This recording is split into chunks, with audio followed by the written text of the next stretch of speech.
Y continuamos en Actualidad Política TV y hoy tenemos el placer de charlar con el diputado nacional del Frente de Todos, quien hasta el año pasado fue ministro de Desarrollo Social de la Nación y que hace casi un año estuvo en este programa. Se trata de Daniel Arroyo y le damos la bienvenida a Actualidad Política TV.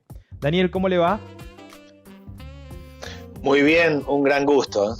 Lo mismo, Daniel. Daniel, quería arrancar preguntándole, estamos terminando una de las semanas más difíciles de la presidencia de Alberto Fernández en materia económica, con una inflación en escalada, el dólar con su pico máximo arriba de los 280 pesos. ¿Usted cree que con los cambios que hubo en el gabinete esta crisis terminó o recién está comenzando? Yo creo que se han tomado algunas decisiones en cuanto al tema del equilibrio fiscal que son necesarias para empezar a paliar la crisis. Me parece que tenemos que ir a un plan antiinflacionario rápidamente. Creo que las medidas que tomó la ministra Bataki fueron correctas para poder calmar, sobre todo la cuestión cambiaria. Siempre que hay un cambio de ministro de Economía en nuestros países se altera el conjunto, pero hoy hay un problema de tensión cambiaria y todos saben en un barrio que si aumenta el dólar aumentan los precios y por otro lado está costando mucho llegar a fin de mes. Así que yo espero que esa decisión que ha tomado, esa política, que yo creo que es correcta, pueda derivar en otro conjunto de políticas y en generar un plan antiinflacionario en el corto plazo. Daniel, ¿por qué crece la inflación día a día? Digamos, se está produciendo un efecto casi incontrolable para el gobierno. ¿Usted por qué cree? Porque el gobierno acusa también a los formadores de precio. ¿Usted por qué razón cree que se da este espiral inflacionario?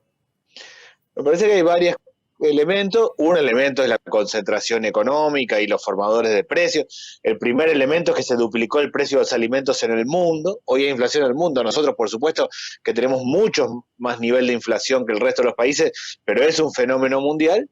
Y también por un tema de expectativas. La inflación está en la concentración económica, pero corre al conjunto de la situación social. El que tiene un kiosco en un barrio, en su casa en un barrio, que no tiene un kiosco, tiene una ventanita para vender, su gran temor es vender, darse vuelta y no reponer mercadería, porque entonces se va a quedar sin laburo. Con lo cual va a aumentar naturalmente porque necesita reponer, necesita seguir trabajando y que necesitamos generar un plan antiinflacionario, que yo creo que tiene tres partes. Una parte es precios, un conjunto de cortes de carne, de precios cuidados que sean accesibles, establecer un conjunto de precios que realmente en este contexto internacional desenganchar una parte de los precios de la canasta básica respecto del precio internacional. Una segunda parte de crédito. No solo hay un problema de precios de los alimentos hoy, sino de endeudamiento de la familia. Tenemos que lograr que el productor le venda directamente al consumidor. Yo presenté un proyecto de ley también de 400 pequeños mercados centrales, que el productor vaya y venda de manera directa, bajar precios, porque hoy el productor saca el azúcar a 40 y termina en 160 en la góndola.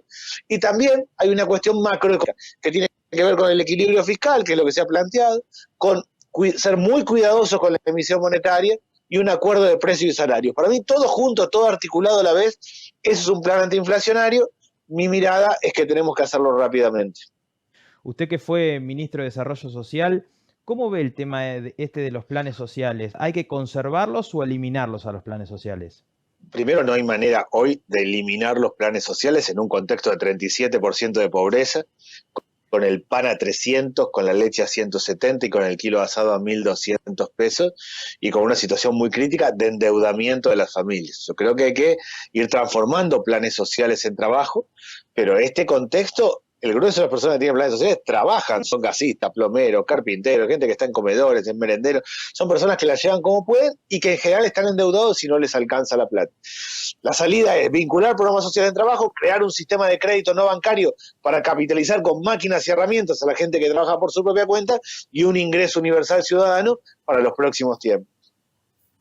Daniel, recién Fernando lo introducía en el tema de los planes sociales, lo que parece ser un gran problema para el gobierno, teniendo en cuenta que, bueno, después de los anuncios que hizo la ministra de Economía, Silvina Batakis, el kirchnerismo duro, que emitía críticas todos los días contra Martín Guzmán, se quedó en silencio, pero salieron los movimientos sociales, Juan Grabois, algunos representantes de la CTA, a marcarle un poco la cancha a Batakis y a decir que bueno, las medidas un poco de ajuste fiscal que había anunciado eran impracticables y que se estaba olvidando de la gente que peor la pasa.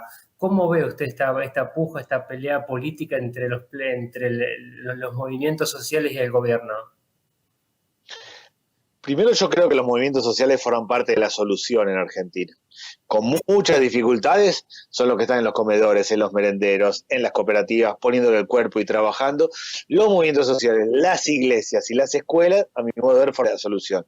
No quiere decir que no haya que apartar a los vivos y que si alguien hace algo indebido hay que correrlo, pero en esencia son los que están en los barrios poniéndole el cuerpo y forman parte de la solución.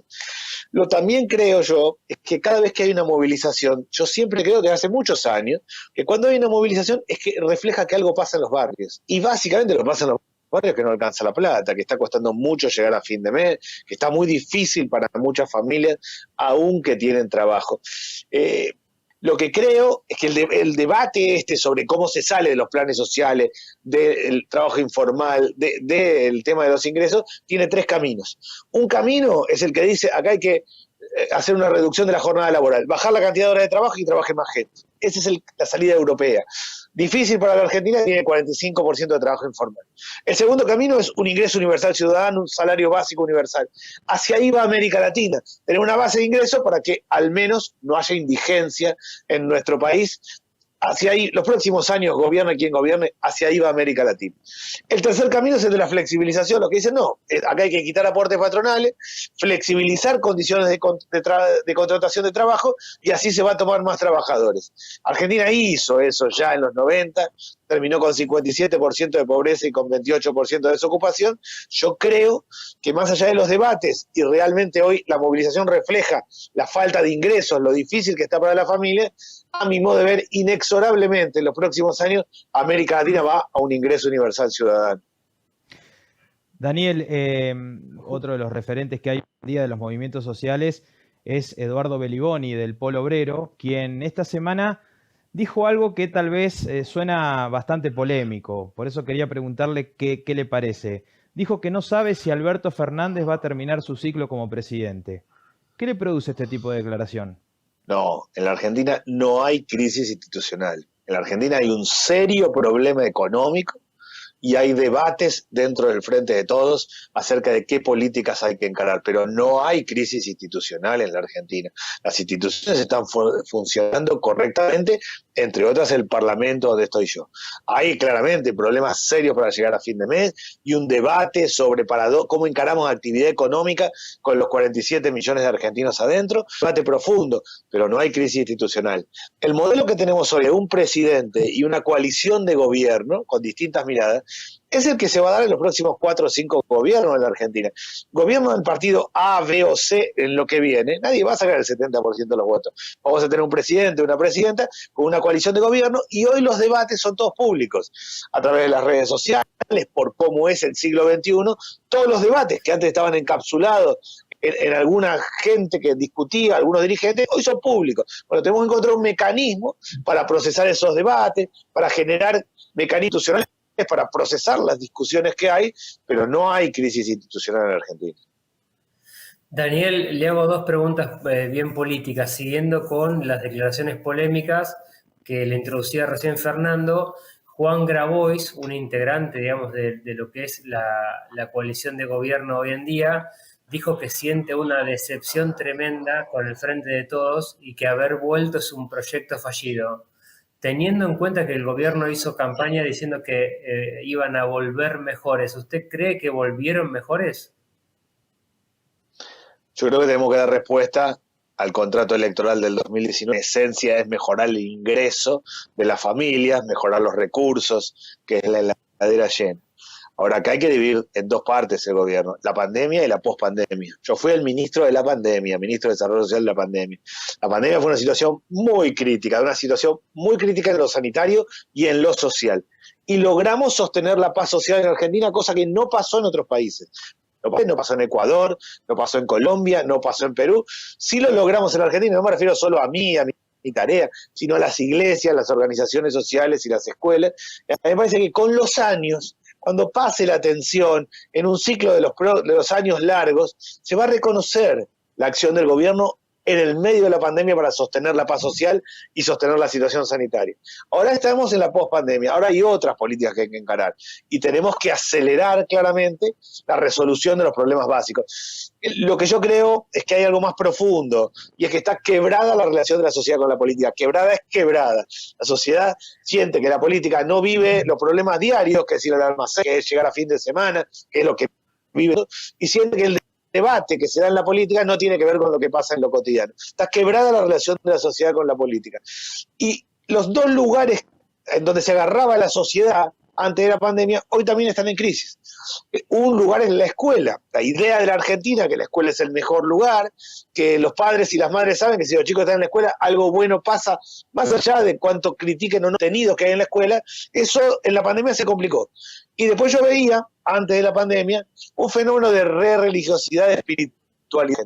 Gente que por el mundo católico, evangélico, budista, por el yoga, iba cruzando con lo trascendente. Las dos cosas se desacomodan. Entonces hay un vacío grande hoy, está quebrada la relación de la sociedad con la política, hay un vacío grande de la sociedad y hay que dar respuesta. La respuesta que tiene que dar el gobierno, yo como diputado oficialista tengo que hacer buenas leyes, es que la plata rinda, que la escuela sirva a recuperar la escuela como el centro de la comunidad y que el Estado te cuide en materia de seguridad. Ese es el desafío, pero claramente para mí en los años se va a reconocer la acción del gobierno en el marco de la pandemia.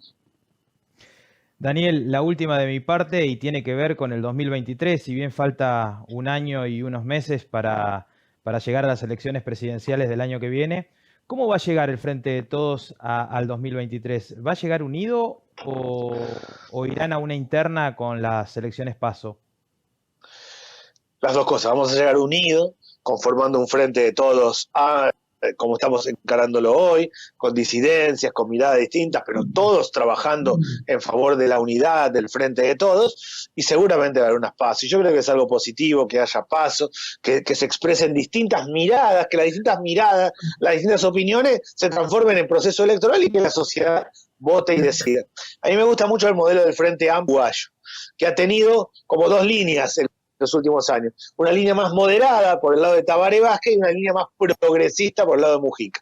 La sociedad vota, a veces vota uno, a veces vota otro, el que gana lleva adelante la gestión, el que pierde acompaña y el sistema se mantiene y se mantiene unido el Frente Amplio en Uruguay. A mi modo de ver llegamos unidos y seguramente con una PASO y es algo positivo porque es la sociedad la que define las distintas miradas, cuál es la que prioriza en cada momento la gente votando. Estos últimos días el ministro Aníbal Fernández dijo que Alberto hizo cosas mágicas por el país y que eso se merece una nueva oportunidad, una reelección. Primero le pregunto si usted está de acuerdo que Alberto hizo cosas mágicas por Argentina y en segundo lugar si cree que se merece ir por la reelección. Ir por la reelección es natural, cuando legalmente es posible, como en este caso, o sea, un presidente que tiene un primer periodo y puede aspirar a un segundo, es legítimo, es absolutamente lógico que cualquiera que está gobernando quiera ir por un segundo periodo.